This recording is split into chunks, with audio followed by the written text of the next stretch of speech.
Paris is a city that remembers everything, yet understands nothing. Beneath the surface of the City of Light lies a darker, heavier reality that the modern tourist is never meant to see. While the world celebrates the 1889 Exposition Universelle for its display of electricity, the true power that sustained Paris was invisible, silent, and pressurized. To understand the 19th century soul of this city, you must look at the ghost columns, thick granite pillars that stand like silent sentinels in the courtyards of the 9th and 11th arrondissements. They are not structural, they're not decorative. They are the fossilized exhales of a civilization that ran on air in 1881. A man named Victor Pop realized that the Industrial Revolution had a fundamental flaw: the individual steam engine. Small workshops in the heart of residential Paris were death traps. They required constant coal deliveries, created immense fire risks, and were prone to boiler explosions. Pop's vision was radical socialized energy, instead of thousands of small fires. He built one massive heart at Quai de la Râpée. Here, giant steam-driven compressors inhaled the atmosphere and pushed it through 186 kilometers of cast-iron veins buried alongside the sewers. This was the Compagnie Parisienne d'Air Comprime, CPAC. It wasn't just a utility, it was an atmospheric takeover. By the mid-1880s, the ground beneath Paris was screaming with pressure. This air wasn't just moving tools, it was defining the pace of life. The ghost columns you see today were the terminal points where the Earth's breath entered the buildings. When a craftsman in a small textile shop turned a brass valve, he wasn't just starting a machine, he was tapping into a collective reservoir of energy that stretched all the way to the banks of the Seine. This first layer of the grid proved that you didn't need wires to conquer a city, you only needed pressure. The most unsettling aspect of the Paris pneumatic grid was not its power, but its control over time itself. Before the 1880s, time in Paris was a chaotic, fragmented thing. Every district, every railway station, and every clock tower operated on a slightly different second. Victor Pop saw this as an engineering inefficiency. He didn't just want to power the city's machines. He wanted to command its heartbeat. Thus, the pneumatic clock was born, a technology that turned the entire city into a single, synchronized organism. The system was elegant and terrifyingly precise. At the central station, a master clock controlled a series of massive valves. Every 60 seconds, it sent a sharp, high-pressure pulse thump through the air mains. This pulse traveled at the speed of sound through the underground pipes, reaching every corner of the city almost instantly.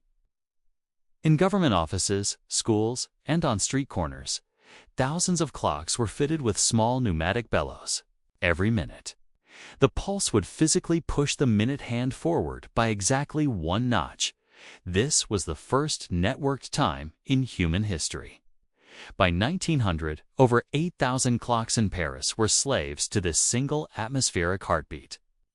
It was so reliable that people began to trust the airtime more than the sun. The engineering required to prevent pressure drops from industrial machinery from interfering with the time pulse was a masterpiece of valve design. It created a world where everyone lived, worked, and breathed in total unison. But this also meant that if the central station stopped breathing, time in Paris would literally stand still. While the power grid fed the factories and the time pulse fed the clocks. A third, even more complex layer of infrastructure was growing. Beneath the boulevards, the pneumatic post. This was the Victorian Internet, a physical version of fiber optics. Using 65mm brass tubes, Paris built a network that could shoot mail canisters across the city at 50 kilometers per hour. This wasn't just mail. It was data. The complexity of the sorting junctions found in the Annales des Mines archive suggests a level of mechanical logic that we only recently rediscovered in computer science. These weren't just pipes, they were switches. using vacuum. And pressure? Canisters could be routed through a series of interlocking gates to reach their destination without a human ever touching them. It was a purely mechanical packet-switching network. The Bourse Stock Exchange was the hub of this system, where information about gold prices and colonial trades moved through the ground like lightning. But the documentation of this network reveals a strange obsession with secrecy. While the power grid was advertised, the exact routing of the post-pneumatic hay was often kept in classified municipal files. Why? Because the system connected more than just post offices. It linked the Ministry of War, the Bank of France, and hidden police outposts. In the tunnels beneath Paris, a silent war of information was being waged. If you could tap into the brass tubes, you could hear the secrets of the empire flying past in a hiss of air. This was the era where the physical and the digital began to blur, and the ground beneath the 113-year-old system was more alive than the streets above. Asterisk, asterisk, asterisk, the decline of the pneumatic empire is often attributed to the rise of electricity. But the truth is a more complex story of thermodynamic warfare. Compressing air is a violent act of physics. It generates intense, wasted heat at the source and freezing cold at the destination. For every unit of coal burned at Quai de la Râpée, only about 40% of that energy actually reached the user's lathe or press. The other 60% vanished into the Seine as waste heat. To the emerging titans of the electrical age, this was an unforgivable sign of engineering. However, the air advocates fought back with a powerful argument: safety and control. In an era where early electrical insulation was made of gutta percha and silk, fires were constant. Factories filled with sawdust, textile fibers, or explosive chemical fumes were ticking time bombs for electrical sparks. Compressed air, by contrast, was the cold, safe energy. An air leak didn't burn a factory down, it simply hissed. Furthermore, the variable speed control of pneumatic motors was a century ahead of its time. A worker could control the torque and speed of a drill with a simple twist of a valve, a feat that electrical motors wouldn't achieve until the 1960s with frequency drives. But the efficiency trap eventually closed, as copper wires became cheaper and safer. The economic incentive to maintain massive iron pipes, which were prone to freezing in winter due to condensation, began to erode. The CPAC company found itself in a desperate battle to prove its relevance. They began installing reheaters, small burners, at the subscribers, and to warm the air before it entered the motor to boost efficiency. But by then, the city was already being rewired. The war wasn't won by the better technology, but by the one that could provide light as well as power. Asterisk, asterisk, asterisk. One of the most shocking facts about the Paris pneumatic system is how long it actually lasted. It didn't die in the 1920s. It survived 2 world wars, the Nazi occupation, and the birth of the computer age. In fact, during World War II, the air system was more reliable than the electrical grid, which was frequently sabotaged or cut off by the occupying forces. The air was the silent resistance, keeping small workshops running in the shadows. By the 1970s, the system was a beautiful, rusting anachronism. It had contracted from a citywide empire to a few hundred loyalists. The final subscribers were the watchmakers of the Marais and the specialized bookbinders of the Bastille. These craftsmen relied on the smooth, vibration-free torque of the pneumatic motors to perform delicate work that modern electric tools couldn't replicate. The ghost columns were still pressurized, still breathing, still waiting for a command that was becoming increasingly rare. The final breath occurred in 1994. The maintenance costs for the 186-kilometer pipe network had become astronomical.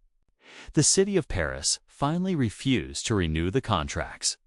There was no explosion, no grand event. A technician simply turned a series of massive iron wheels. and the pressure that had built up since 1881 began to bleed out into the sewers. For a few hours, the underground of Paris hissed as a century of stored energy was returned to the atmosphere. When the needles on the pressure gauges finally hit zero, a specific type of human knowledge died with them.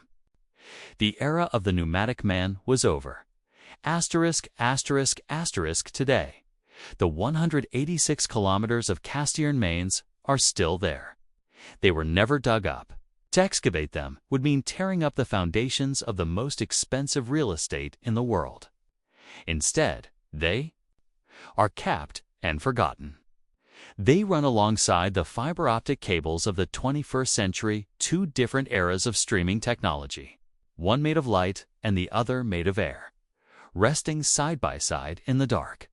The ghost columns in the courtyards have become architectural puzzles. Modern residents hang flower pots on them or paint them to match the walls, completely unaware that they are touching a high-pressure energy terminal that once synchronized the time of an entire empire. This is the invisibility of success.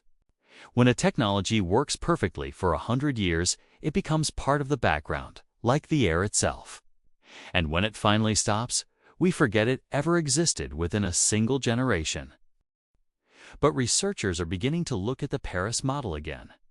As we struggle with the heat and waste of the electrical age, the idea of cold energy and atmospheric storage is returning to engineering journals.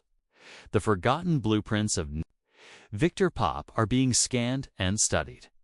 The story of the pneumatic grid is not a story of failure. It is a map of a different way to live. The columns in Paris are not just stone. They are a message from the past, reminding us that we once built a city that breathed, a city that pulsed, and a city that lived in total pressurized harmony.